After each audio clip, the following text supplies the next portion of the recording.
manières de rapporter des paroles. Nous avons parlé du discours direct, du discours indirect libre et du discours narrativisé. Nous voyons maintenant quelles sont les caractéristiques de chacun de ces styles de discours. Nous ne parlerons pas du discours narrativisé dans la mesure où il ne rapporte pas vraiment les paroles. Intéressons-nous à une nouvelle d'Irène Nemirovsky intitulée « Le bal ». Dans cette nouvelle, les parents d'Antoinette, Monsieur et Madame Kampf, organisent un bal. La jeune fille leur demande l'autorisation d'y assister. Je vous lis le texte. « Seulement un petit quart d'heure, hein, dis maman. »« Quoi ?» cria Madame Kampf stupéfaite. « Répète un peu. »« Ah, tu iras au bal de Monsieur Blanc, » dit le père. Madame Kampf haussa les épaules. « Ah, décidément, je crois que cette enfant est folle. » Antoinette cria tout à coup, la figure bouleversée. « Je t'en supplie, maman, je t'en supplie, j'ai 14 ans, maman, je ne suis plus une petite fille. Je sais qu'on fait son entrée dans le monde à 15 ans. J'ai l'air d'avoir 15 ans et l'année prochaine... »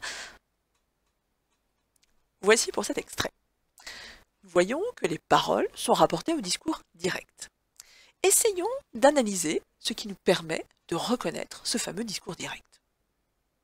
En effet, les paroles rapportées sont introduites par les guillemets entrants, enfin guillemets ouvrants, guillemets fermants, pour encadrer le dialogue, par des tirets que l'on emploie à chaque fois qu'un nouveau personnage prend la parole, et par les deux points qui introduisent le dialogue, qui introduisent une réplique du dialogue. Tout ce texte n'est pas uniquement un personnage de dialogue. Nous pouvons relever certains passages de narration. Ainsi, cria Madame Kampf stupéfaite est un petit passage de narration contenant un verbe de parole en plein milieu du dialogue. C'est ce que nous appelons une incise. Il en est de même pour « dire le père », petit passage de narration qui coupe le dialogue pour indiquer qui parle. Antoinette cria tout à coup, la figure bouleversée.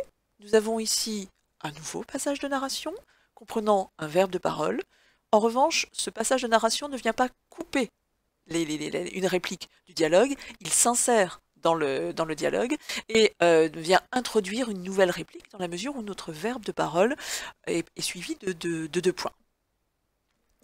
Dans ce texte, nous voyons une nette opposition entre les temps employés dans la narration, le passé simple, cria, dit, cria, haussa, et les temps employés dans le dialogue, qui sont les temps de l'énonciation. Nous pouvons relever le présent, je crois que, cet enfant est folle, je t'en supplie, et nous pouvons relever également le futur. Tu iras au bal de Monsieur Blanc. Autre caractéristique du dialogue. Nous avons pu relever une nette opposition entre les passages de narration et les passages de dialogue à travers l'emploi des temps. La narration est rédigée à la troisième personne, quand nous trouvons dans le dialogue la première et la deuxième personne. Nous pouvons en effet relever les indices de présence du locuteur, avec l'emploi des pronoms personnels de première personne « je crois que cet enfant est folle » quand c'est Madame Kampf qui parle, ou bien « je t'en supplie, j'ai 14 ans » quand c'est Antoinette qui s'exprime. Nous pouvons également relever des indices de présence du destinataire, c'est-à-dire la personne à laquelle on s'adresse. Des pronoms personnels de deuxième personne, tu ou tes apostrophes. Tu iras au bal de Monsieur Blanc, quand c'est le père qui s'exprime et qui s'adresse à Antoinette. Je t'en supplie, le T apostrophe, quand c'est Antoinette qui s'adresse à sa mère. Nous pouvons relever aussi des verbes à l'impératif, répète un peu, dis maman, qui prennent bien en compte le destinataire, hein, c'est bien que l'on s'adresse à quelqu'un. Et enfin les apostrophes, ces expressions qui permettent de désigner la personne à qui on s'adresse. C'est Antoinette en particulier qui répète à 3 reprises dans le texte « maman ». Dans cet extrait, nous pouvons encore relever des caractéristiques du discours direct. Nous pouvons relever en particulier les différents types de phrases. En effet, seulement un petit quart d'heure, un dit maman est une phrase interrogative. Répète un peu, une phrase injonctive. Tu iras au bal de Monsieur Blanc, une phrase déclarative. Et j'ai 14 ans maman, je ne suis plus une petite fille est une phrase exclamative. Les différents types de phrases sont des marques d'oralité. La langue écrite conserve parfois des traces du langage parlé. Les marques d'oralité correspondent justement à ces traces. On peut relever également dans le texte des phrases non verbales, seulement un petit quart d'heure, qui là aussi relèvent de l'oralité. On peut relever des interjections, un, dit. Les interjections, ce sont des petits mots invariables que l'on trouve dans le discours et qui permettent d'exprimer des sentiments. Ils ne faut pas les confondre avec les onomatopées. Les onomatopées ne se trouvent qu'en bande dessinée et permettent surtout de transcrire un bruit. Hein? Ce n'est pas un bruit. En revanche, c'est un petit mot que l'on jette dans le discours pour exprimer son sentiment. Les points de suspension aussi, que l'on retrouve dans le texte, sont des marques d'oralité parce qu'ils appartiennent à la ponctuation expressive. Ils rendent compte ici des hésitations. Elles rendent compte aussi des sous-entendus, entre autres de la mère. Si nous devions reprendre tout ce que nous avons dit sur le discours direct, nous pourrions dire d'abord que le dialogue est la reproduction pure et simple des propos tenus par un personnage. Dans un dialogue, les paroles sont rapportées au discours direct. Alors comment repérons-nous le discours direct? Eh bien, nous l'avons vu, nous le repérons à la ponctuation, grâce aux 2 points qui introduisent le dialogue, aux guillemets ouvrant et fermant qui encadrent le dialogue, et au tiret qui indique qu'un nouveau personnage prend la parole. Nous le repérons ensuite aux verbes de parole, qui servent à indiquer qui parle et comment. On distingue 2 emplois différents. Les verbes de parole introducteurs du dialogue, ils sont alors suivis de 2 points, et puis les verbes de parole qui sont contenus dans les incises, ils sont alors isolés par la ponctuation. Concernant justement les ponctuations incises, elles servent bien, elles aussi, à indiquer qui parle et comment. Elles appartiennent à la narration. Elles sont au temps et aux personnes de la narration. Leur nom nous indique qu'elles coupent le dialogue et qu'elles sont isolées par la ponctuation. Elles ne comporteront jamais de majuscules et le sujet dans une incise est toujours inversé. On pense également au T, dit T euphonique, entre le verbe et le sujet, pour faire en sorte que cela sonne mieux. Ce petit T que l'on va rajouter chaque fois que le verbe se termine par une voyelle et qu'il est suivi d'un pronom qui commence lui-même par une voyelle. Demanda-t-il, par exemple. Nous repérons le discours direct aux indices de l'énonciation. Un énoncé rapporté au style direct est un énoncé ancré dans l'énonciation. On va donc pouvoir relever des indices de l'énonciation, d'abord les indices de personne, les indices de présence du locuteur, les pronoms personnels de première personne, les déterminants et les pronoms possessifs de première personne. Mais on peut également relever les indices de présence du destinataire, pronoms personnels de deuxième personne, déterminants et pronoms possessifs de deuxième personne, verbe à l'impératif et apostrophe isolés par des virgules. Parmi les indices de l'énonciation, il y a les temps des verbes, puisque ce sont les temps de l'énonciation, le passé composé, le présent, le futur, qui sont employés dans le dialogue. Et enfin des repères spatio-temporels qui se réfèrent à l'énonciation et non au récit, comme hier, aujourd'hui, demain, maintenant, ici. Dernier point, le discours direct est caractérisé par les marques d'oralité. Parmi les marques d'oralité, on peut relever les types de phrases. Phrases déclaratives, interrogatives, exclamatives, injonctives. Les tournures emphatiques, qui permettent de mettre certains éléments en relief, soit parce qu'on a détaché un élément, le chocolat, j'aime ça, soit parce que l'on a utilisé un présentatif. C'est le chocolat que je préfère. Parmi les marques d'oralité, on compte aussi la ponctuation expressive, qui tente de restituer l'intonation, les hésitations, les répétitions, les phrases incomplètes. On relèvera également les interjections, ces fameux petits mots jetés dans le discours pour exprimer ses sentiments. Les niveaux de langue ou registres de langue, le registre familier courant soutenu. L'emploi de phrases non verbales ou grammaticalement incorrectes que l'on pourrait trouver et qui caractérisent la langue orale. Et enfin, la présence éventuelle de précisions sur les conditions de l'énonciation, le ton employé, les gestes, les expressions du visage, etc. Voilà ce qu'il en est des paroles rapportées au discours direct. Intéressons-nous maintenant au discours indirect. Je lis le texte. Antoinette demanda à sa mère si elle pouvait assister au bal seulement un petit instant. Madame Kampf, stupéfaite, lui cria de répéter. Son père lui dit qu'elle irait au bal de Monsieur Blanc. Madame Kampf pensait que sa fille était folle. Antoinette supplia sa mère. Elle lui rappela qu'elle avait 14 ans, qu'elle n'était plus une petite fille, qu'elle avait l'air d'avoir 15 ans. Elle demanda à ses parents quand elle pourrait enfin assister à un bal. Ce passage est uniquement un passage de narration. On y trouve les personnes de la narration, ici la troisième personne, c'est tout. Il est rédigé au temps de la narration, à savoir le passé simple, l'imparfait et le conditionnel. Ce passage comporte dans la narration des verbes de parole, dit, rappela, des verbes de penser, penser, des verbes indiquant que l'on se pose une question, demanda. Tous ces verbes sont complétés par les paroles rapportées. Antoinette demanda si elle pouvait assister au bal seulement un petit instant. Madame Kampf cria de répéter. Son père lui dit qu'elle irait au bal de Monsieur Blanc. Madame Kampf pensait que sa fille était folle. Elle lui rappela qu'elle avait 14 ans, qu'elle n'était plus une petite fille, qu'elle avait l'air d'avoir 15 ans. Elle demanda quand elle pourrait enfin assister à un bal. Les paroles rapportées commencent soit par la préposition de, c'est le cas le plus rare, c'est ce que nous trouvons dans l'exemple lui cria de répéter, soit par un mot subordonnant, qui est le cas le plus fréquent. Ce qui nous permet de dire que les paroles rapportées sont subordonnées à un verbe de parole. Elles sont contenues dans une proposition subordonnée à une proposition principale contenant un verbe de parole. Regardons d'un peu plus près le mot subordonnant, parce que je sais que c'est lui qui me permettra d'identifier ma subordonnée. Si le mot subordonnant est la conjonction de subordination que, eh bien ma proposition sera une proposition subordonnée conjonctive introduite par que. C'est ce que je peux relever dans le texte en vers, qu'elle irait au bal de Monsieur Blanc, que sa fille était folle, qu'elle avait 14 ans, qu'elle n'était plus une petite fille, qu'elle avait l'air d'avoir 15 ans.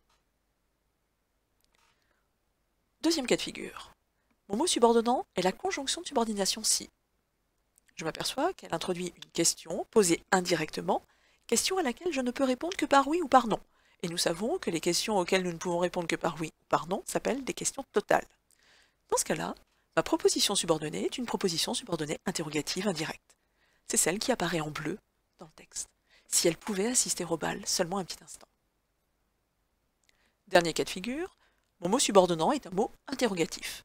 Je m'aperçois qu'elle introduit une question posée indirectement, mais cette question porte sur un mot interrogatif. Ce n'est plus une question totale, je ne peux plus répondre par oui ou par non, mais c'est une question partielle. Néanmoins, ma proposition est toujours une proposition subordonnée interrogative indirecte. C'est l'exemple qui est en gris sur le texte, quand elle pourrait enfin assister à un bal. Nous avons un dernier cas dans le texte, c'est Madame Kampf lui cria de répéter. De répéter ne commence pas par un mot subordonnant, il commence par la préposition de. Il s'agit d'un groupe infinitif. Eh bien, au discours indirect, un groupe infinitif, introduit par la préposition de, permet d'exprimer une injonction, permet d'exprimer un ordre. Nous avons vu assez rapidement quelles étaient les caractéristiques du discours indirect. Pour résumer, le discours indirect n'est pas la reproduction pure et simple des propos tenus par un personnage. Les paroles rapportées passent par un intermédiaire, celui qui dit que quelqu'un a dit.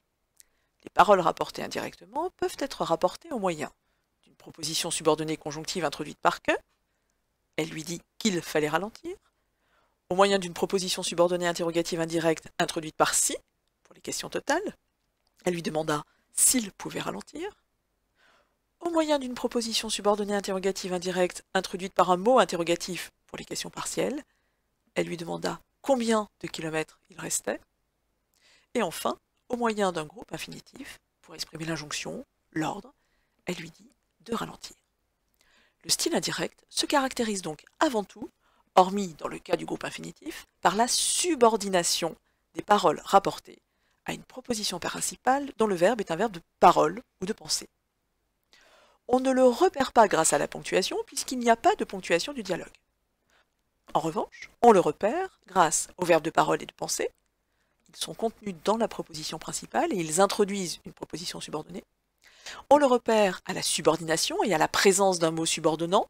Il dit que, le mot subordonnant que, qui est une conjonction de subordination. Il se demande si, le mot subordonnant si, qui est une conjonction de subordination également. Elle cherche à savoir pourquoi. Eh bien, un mot interrogatif qui sert ici de mot subordonnant, mais qui reste mot interrogatif. Premier exemple, il dit qu'il n'avait jamais rien lu de semblable. Le verbe de parole ou de pensée, dit, est suivi de la conjonction de subordination que, qu'il n'avait jamais rien vu de semblable. La proposition subordonnée est une proposition subordonnée conjonctive introduite par que. Deuxième exemple, je me demande s'il est arrivé à la fin de son livre. Un verbe de parole, supposant une question, est suivi de la conjonction de subordination si, parce que la question posée est totale. On peut en effet répondre par oui ou par non. La proposition subordonnée est alors une proposition subordonnée interrogative indirecte. Troisième exemple. Je me demande où il a trouvé ce livre. Un verbe de parole supposant une question, je me demande, est suivi d'un mot interrogatif, ou, parce que la question posée est partielle. On répond à la question posée par le mot interrogatif. La proposition subordonnée est une proposition subordonnée interrogative indirecte. On repère enfin le discours indirect à la préposition de. L'injonction, le fait de donner un ordre, est rendue par un groupe infinitif introduit par la préposition de. Je lui demande de partir. Un verbe de parole supposant une question, je me demande, suivi de la préposition de et du verbe à l'infinitif, de partir, qui suppose l'injonction. Passons maintenant au discours indirect libre. Je vous propose pour cela un nouvel extrait du bal d'Irène Nemirovsky. Dans cet extrait, la jeune Antoinette remet un carton d'invitation à Mademoiselle Isabelle, qui est son professeur de piano et qui est une cousine de sa mère. Mademoiselle Isabelle est jalouse de la réussite sociale de Madame Kampf. Je vous lis l'extrait. Mademoiselle Isabelle tournait et retournait la carte entre ses doigts, puis elle la passa furtivement sur le dos de sa main. Était-elle gravée ou imprimée seulement? Cela faisait au moins 40 francs de différence. Elle reconnut aussitôt la gravure au toucher. Elle hausse les épaules avec humeur. Ces Kampf avaient toujours été d'une vanité et d'une prodigalité folle. Autrefois, quand Rosine travaillait à la Banque de Paris, et il n'y avait pas si longtemps de cela, mon Dieu, elle dépensait son mois tout entier en toilette. Nous voyons que ce passage est un passage de narration. On y trouve les personnes de la narration, le texte est rédigé à la troisième personne, et on y trouve également les temps de la narration. Le passé simple. Elle reconnut, elle passa furtivement, l'imparfait. Mademoiselle Isabelle tournait et retournait. Cela faisait au moins 40 francs. Elle dépensait son mois. On y trouve également le plus que parfait. Ces Kampf avaient toujours été d'une prodigalité folle. On peut relever des présents de narration. Un présent de narration. Elle hausse les épaules avec humeur. Bref, ce texte est rédigé au temps de la narration, au temps du récit. Pourtant, nous pouvons relever une expression, il n'y avait pas si longtemps de cela, qui est un connecteur temporel, mais qui ne renvoie pas au récit. Il renvoie à l'énonciation, c'est-à-dire au moment où l'on parle. Ce connecteur indique que ces quelques lignes sont pensées par quelqu'un pour qui l'époque où Rosine travaillait à la Banque de Paris n'est pas si ancienne. Il n'y avait pas si longtemps de cela, on voit à celui qui est en train de penser cela, ou qui est en train de dire cela. Par ailleurs, dans cet extrait, nous pouvons relever différents types de phrases. Nous pouvons relever une phrase interrogative qui suggère que quelqu'un se pose une question. Était-elle gravée ou imprimée seulement? On peut relever une phrase exclamative qui suggère ici que quelqu'un exprime ses sentiments. Et il n'y avait pas si longtemps de cela, mon Dieu. D'ailleurs, l'interjection est une marque d'oralité qui a bien été prononcée par quelqu'un. Autre marque d'oralité, la ponctuation expressive pour rendre compte des hésitations. Ici, ce sont des points de suspension qui miment une pensée en train de s'élaborer. Nous pouvons relever non seulement des marques d'oralité, mais aussi des marques de subjectivité. Dans le texte, nous relevons au moins, cela faisait au moins 40 francs, qui est un modélisateur qui permet d'exprimer le doute. Nous pouvons relever un déterminant démonstratif à valeur péjorative. Ces Kampf avaient toujours été d'une vanité, d'une prodigalité folle. Ils rendent compte d'un jugement de valeur. On sent un certain mépris pour ces Kampf, peut-être même de la jalousie. On remarque également l'emploi de termes péjoratifs, vanité et prodigalité, renforcés par l'adjectif folle, qui rendent compte, là encore, d'un jugement de valeur. On sent, une fois encore, le mépris, la jalousie à l'égard des Kampf. Rien n'indique que nous avons affaire à des paroles rapportées. Pourtant, la présence de marques d'oralité et de marques de subjectivité laisse entendre que certains énoncés auraient pu être prononcés par quelqu'un. Dans cet extrait, nous partageons le point de vue de Mademoiselle Isabelle. Ainsi, les paroles surlignées en jaune sont-elles des paroles rapportées au discours indirect libre? Était-elle gravée ou imprimée seulement? Cela faisait au moins 40 francs de différence, est un jugement porté par Mademoiselle Isabelle. Ces Kampf avaient toujours été d'une vanité, d'une prodigalité folle. Autrefois, quand Rosine travaillait à la Banque de Paris, et il n'y avait pas si longtemps de cela, mon Dieu, elle dépensait son mois tout entier en toilette, nous reconnaissons là encore la pensée de Mademoiselle Isabelle, qui juge avec sévérité ces Kampf dont elle est jalouse. Voilà les caractéristiques que nous avons pu relever concernant le discours indirect libre. Pour résumer, le discours indirect libre est un procédé essentiellement littéraire qui s'est développé dans la seconde moitié du XIXe siècle. L'auteur intègre dans son récit les paroles ou les pensées des personnages. Grâce à la suppression des signes introductifs du discours rapporté, il n'y a pas la ponctuation du dialogue, il n'y a pas de mots subordonnants, il n'y a pas de verbe de parole introducteur, le discours indirect libre permet d'insérer les paroles rapportées dans un récit sans en rompre la continuité.